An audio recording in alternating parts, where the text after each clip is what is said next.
I turned 30 and threw myself a party. No one came. A week later, my mom sent me a $1,800 bill for my dad's party, no apology, just Venmo me. I sent $1, cut them off, and 2 days later the cops were at my door. So, I just turned 30 and thought, why not throw myself a little bash? I wasn't aiming for anything big, just family, some drinks, and a bit of laughter to celebrate the big 3-0. Booked a nice bar lounge, grabbed a cake, sent out the invites. As the night got closer, I kept checking my phone. 7 p.m. nothing. 8 p.m. still nada. By 9 o'clock, it was obvious no one was showing up. The bartender gave me this sympathetic smile. "You good, man?" he asked. I laughed it off. "Yeah, just running late, I guess." He nodded and poured me a whiskey on the house. I thanked him, cut a small slice of the untouched cake, and ate it by myself, trying to ignore the pitying looks from others. By 10 o'clock, I packed up, left a tip, and headed home, replaying every invite I sent. Did I mess up somehow? A week later, during a work call, my phone buzzed with a family group text from Mom. "Hey fam, Dad's 50th birthday is around the corner. We're celebrating at the Lakeside Resort. It'll be epic. Cost is $1,800 each. Send me the money by Friday. Love you all." I stared at the screen, wondering if it was a joke. No mention of my birthday, no apology for bailing on my party. Just a demand for cash. Then my sister chimed in, "Already sent. Can't wait, Mom. Dad will love it." My brother echoed her. I felt something snap. Not even a happy birthday text from any of them, but I'm expected to drop $2,000 for Dad's bash? I considered speaking up but instead just opened Venmo, sent $1, and added a note, "Congratulations." Then I changed my locks, blocked everyone in the family chat, and felt a wave of relief. 2 days went by, and I almost thought they got the hint. But then, a bank alert popped up, someone tried to access the joint account.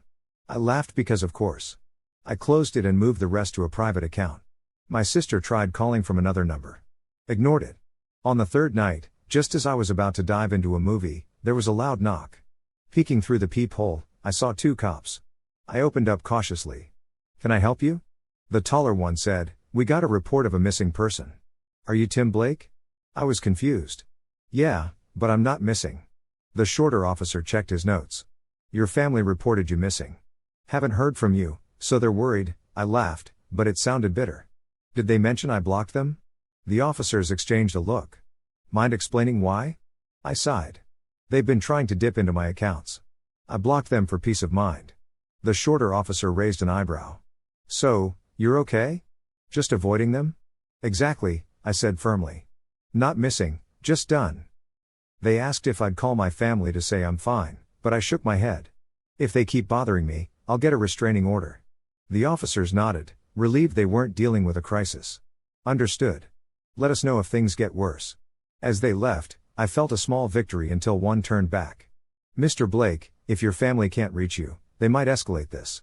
I frowned. "What do you mean?" "People can do desperate things when cut off. Be prepared."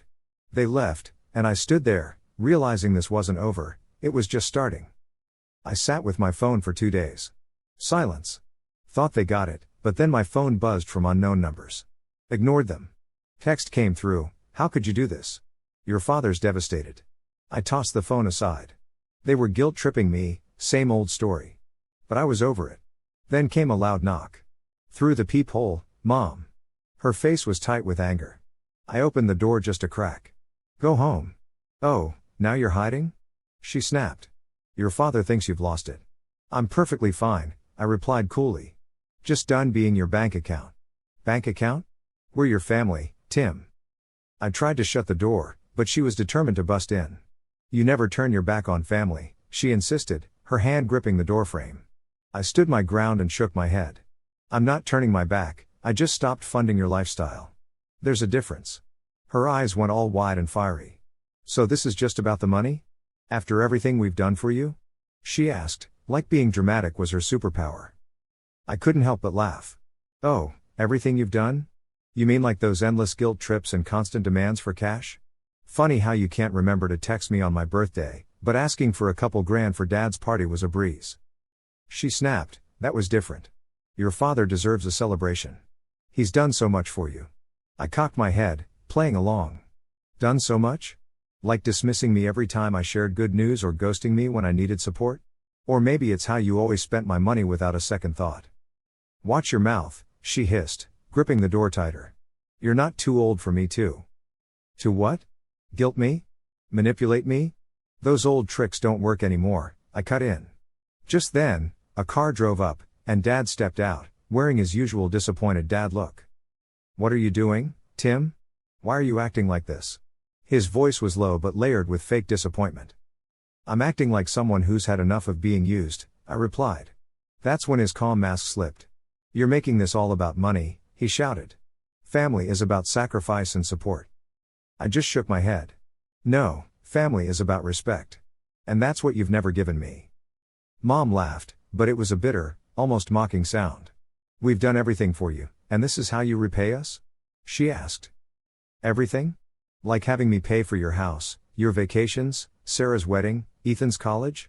Or those times you didn't show up for my birthday? Dad scoffed, your birthday? You're 30. Grow up. I smirked, letting it roll off me. Yeah, grow up and keep paying your bills. Sorry, not happening anymore. He tried to hit me with the guilt trip, we raised you, fed you, educated you. You owe us. I snapped back, I owe you nothing, not a cent, not a moment of my time. Mom's voice cracked. You're destroying this family. No, I'm just not letting you destroy me, I replied, standing my ground as another car pulled up. It was Sarah, storming out, playing her role to perfection. Are you happy now? Mom's been crying all morning. Dad's blood pressure is through the roof, she yelled. I rolled my eyes. Spare me the drama, Sarah. This is what you guys do. You always play victim whenever I stop giving you what you want. You're so selfish, she spat. You always think you're better than us. Nope, I just finally realized I deserve better than this. Fine, go be alone then. She screamed, turning to our parents. Let's go. Let him rot. As they piled into their cars, Mom turned back, her face twisted with fury. You'll realize this one day, Tim. You'll come crawling back, begging for forgiveness.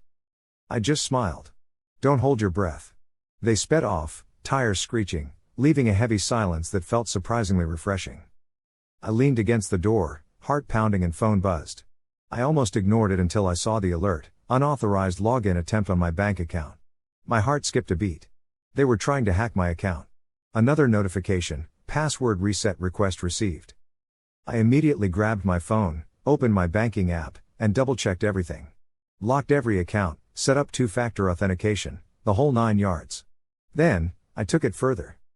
I called the bank. Yes, this is Tim Blake.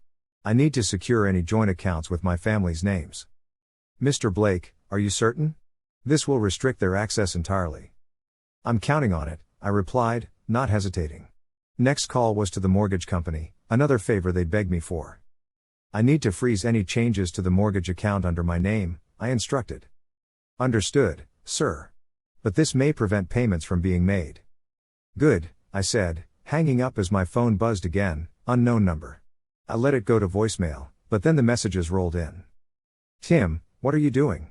You're going to ruin everything. Mom. You have no idea what you're starting. Sarah. Ignored them. If they wanted chaos, I'd give them chaos. Then an email from my lawyer popped up. Tim, your family has tried to remortgage the house without your consent. They need your signature. I blocked the attempt, but they may try something else. I clenched my jaw. Of course, they'd go behind my back. Another call came, this time, Dad. Make it quick, I said. Why are you doing this? Freezing the mortgage. Your mother is in tears. We're your family.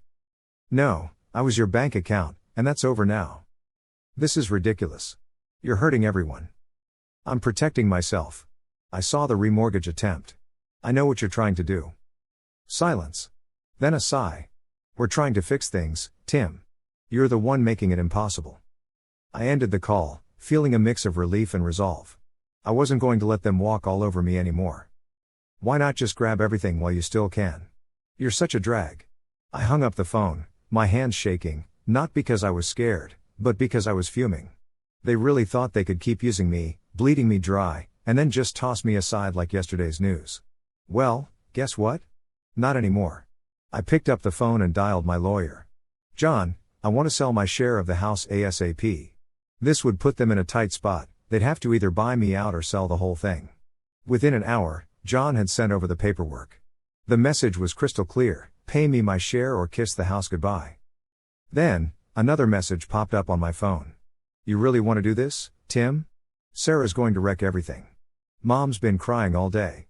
I shot back, I'm not wrecking anything. I'm just reclaiming what's mine. Silence for a while, then a new text: fine.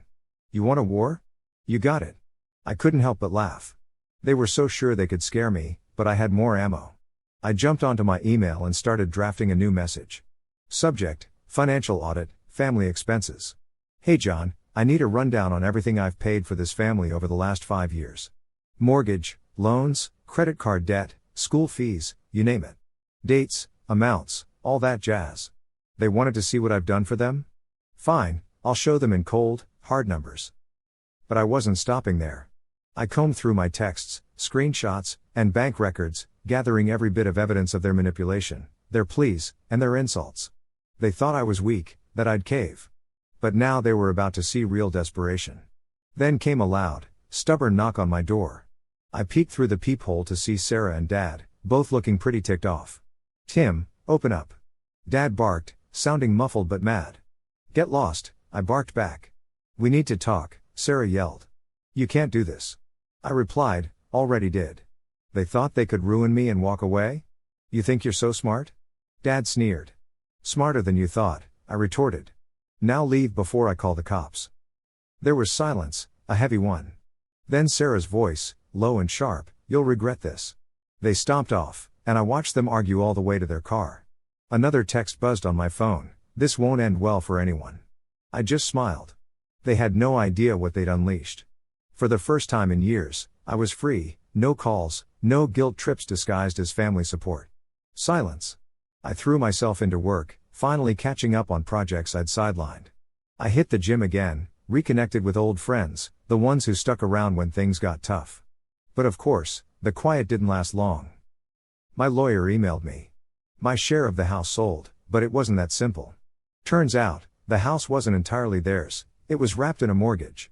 And since I co-signed for it, they couldn't do anything without my approval. They even tried refinancing without telling me. Nope, block that. So, their only option left was to sell, clear the mortgage, and pay me back. But that wouldn't cover everything. Even selling the house wouldn't settle all they owed me. I got that financial audit, it was eye-opening. $78,000 in mortgage payments, $15,000 for Dad's car loan, $22,000 on Sarah's wedding, $36,000 for Ethan's college, $51,000 in emergency family support. A whopping $200,000, nearly $250,000. And that didn't include the cash I'd blown trying to keep them happy. I sent the audit to our family chat with just one message: I want it all back. That's when the real chaos kicked in. My dad called first. You are nuts. We're family. He roared. You stopped being family when you turned me into an ATM, I shot back. Where are we supposed to get this money? He asked. Figure it out. Sell the house, sell your cars, I don't care. You owe me. You are going to ruin us, he warned. No, I'm just taking back what's mine. Then Sarah texted. You are so selfish, you know that? Mom's a wreck, and Dad looks like he's falling apart. You proud of yourself? Pay up, Sarah. Or don't. I'm done. Mom called, her voice breaking. Tim, please. We can't just hand over $200,000. We don't have it. Then sell everything or start working for a change. We raised you. We gave you everything. No, I paid for everything. Now it's your turn. Weeks rolled by. My lawyer kept me posted. They put the house on the market, a quick sale, but the market's slow. The price wasn't enough to cover everything. So, they sold the cars. First Dad's SUV, then Mom's sedan, even Sarah's car that I'd helped her buy. Still, it fell short. I thought they'd throw in the towel, but nope. They went begging to relatives, spinning their own crazy version of the story. So here's the deal. Tim totally let us down. He's really messing things up for all of us. Some family members flat out said no to helping us out. A few felt bad and gave us tiny amounts, but it wasn't nearly enough. Then, out of nowhere, a call from Dad. He sounded different, like his voice was strained. Tim, we sold the house. The cars are gone too. Even mom's jewelry is pawned. And we're still short. I told him to keep selling. I wanted every penny. There was a pause, followed by a bitter laugh. You know you're destroying us, he said. No, you guys did that yourselves when you decided I was just your ATM. 2 days later, I got a transfer. $22,000. Every last bit. I looked at the amount, feeling a mix of triumph and emptiness. I had what I wanted, but at what cost? Then Sarah, my sister, texted. You've ruined everything. Mom's crying her eyes out, Dad's not talking. We have nothing left. Are you happy now? Yeah, but they weren't through. Mom sent a message too, asking to talk, saying I couldn't just dump them like this. I told her I didn't abandon anyone, just reclaimed what was mine. We had a back and forth where I said family shouldn't revolve around money, but for them, it was all about that. So, I blocked their numbers, left the family group chat, and for the first time, felt a weird sense of peace. It was super quiet, but definitely not for them. Then I got a final email from my lawyer. They'd been kicked out of the house, couldn't pay rent, couldn't get a new loan. Completely broke. The family that once leaned on me for comfort was now in pieces. And honestly, I felt nothing. No guilt or pity, just sheer freedom. I wasn't anyone's cash machine anymore. I was just Tim. Days passed, and the peace settled in. My phone stopped buzzing with requests, and my mind finally relaxed. I wasn't bracing for the next plea. I was just living. One night, a colleague suggested bowling, something I hadn't done in ages, and I joined without a second thought.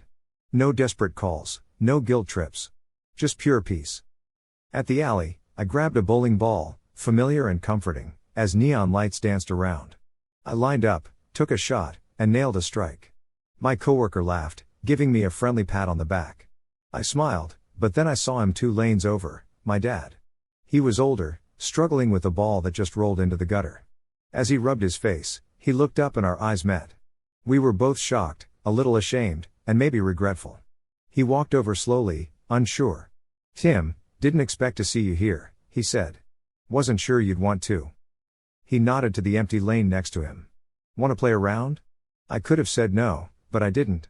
We bowled in silence, me hitting strikes, him missing. Each roll reminded us of everything between us.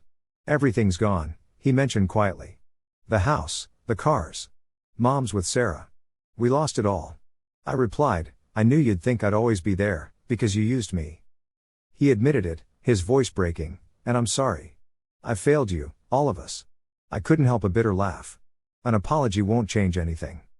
I know, he said, his eyes down. But I needed you to know. I was never as strong as you. I hid behind you, jealous of my own son for being better. I was angry, but it faded as I saw him, not the strong figure I remembered, but just a broken man. Why tell me now? I asked. Because I have nothing left to hide. And because I'm proud of you, always should have been. There was silence, and the sound of pins crashing around us. I rolled another strike, the noise feeling like a release. I'm not coming back, I told him gently. I know, he replied, offering a shaky hand. I hesitated for a moment but then shook it. His grip was weak, but it felt genuine. I walked out, not looking back, as the neon lights flickered and the noise faded. Outside, the air was crisp and alive, lifting a weight from my shoulders. For the first time, I wasn't trapped or angry, I was just free.